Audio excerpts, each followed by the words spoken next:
Hello everyone, आज की इस वीडियो में हम लोग बात करेंगे इससे अपने प्रोग्रामिंग लॉजिक को अच्छा कर सकते हैं।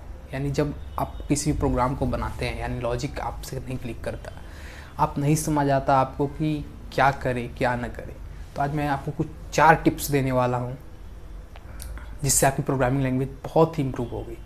टिप नंबर 1, सबसे पहले जो भी आप प्रोग्रामिंग लैंग्वेज सीख रहे हैं उसका सिंटेक्स से 100% फैमिलियर हो।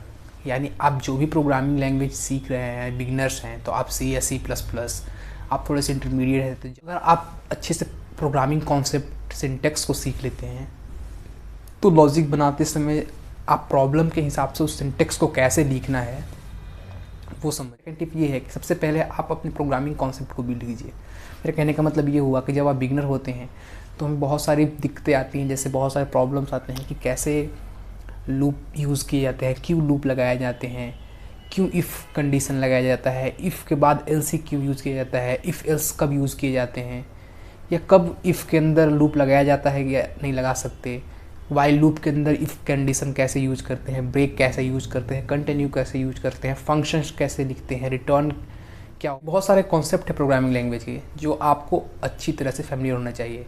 यानी जब आप सिंटेक्स सीखते हैं, लॉजिक सीखते हैं, तो आपको ये कॉन्सेप्ट भी आना चाहिए ताकि आप जब कोई प्रॉब्लम आए उस प्रॉब्लम को सोच सके कि कैसे कंप्यूटेशनली उस प्रॉब्लम को सॉल्व करें। थर्ड टिप ये है कि आपको बहुत सारे प्रोग्राम बनाने होंगे। यानी जब आप किसी टॉपिक को पढ़ रहे हों तो आपको उस पे ढेर सारे प्रॉब्लम करने होंगे और हर प्रॉब्लम को खुद से करना होगा, बिना सॉल्यूशन देखे। हर प्रॉब्लम को अपने से सोच कर, खुद से समझ के और उसको लॉजिक लगाना होगा। भले ही वो सबसे पहले ब्रूट फोर्स सॉल्यूशन हो, लेकिन ब्रूट फोर्स सॉल्यूशन भी सोचना बहुत इंपॉर्टेंट है, क्योंकि जब आप बेसिक सॉल्यूशन को सोचते हैं, समझते हैं और अपने प्रोग्रामिंग पे इम्प्लीमेंट करते हैं तो आपको बहुत सारे कॉन्सेप्ट आ जाते हैं। जब एडवांस की ओर आप बढ़ने लगते हैं तो आपको लॉजिक क्लिक करने लगते हैं। तो सबसे पहली बात कि अपने बेसिक बहुत सारे प्रॉब्लम को सॉल्व करें। जैसे सी लैंग्वेज में बहुत सारे बेसिक प्रॉब्लम है तो सारे प्रॉब्लम को आपको सॉल्व करना होगा 1 by 1। जब आप 200, 250, 300 प्रोग्राम बना लेते हुए तब थोड़ा सा एडवांस लेवल पे जाना चाहिए, तब आपको लॉजिक क्लिक करेंगे। सबसे पहले बेसिक एडिशन, मल्टीप्लिकेशन या ऐसे ऐसे बहुत सारे मैथमेटिकल प्रॉब्लम है जो आपको सॉल्व करने होंगे। ये प्रॉब्लम सॉल्व करने से न केवल आपको लॉजिक में इम्प्रूवमेंट होगा बल्कि सिंटेक्स भी फैमिलियर होंगे और ज़्यादा से ज़्यादा सिंटेक्स समझ में आएगा, सिंटेक्स याद होंगे, सिंटेक्स को कब लगाना है, कहाँ लगाना है, कैसे लगाना है, सारी चीज़ें समझ में आएंगी।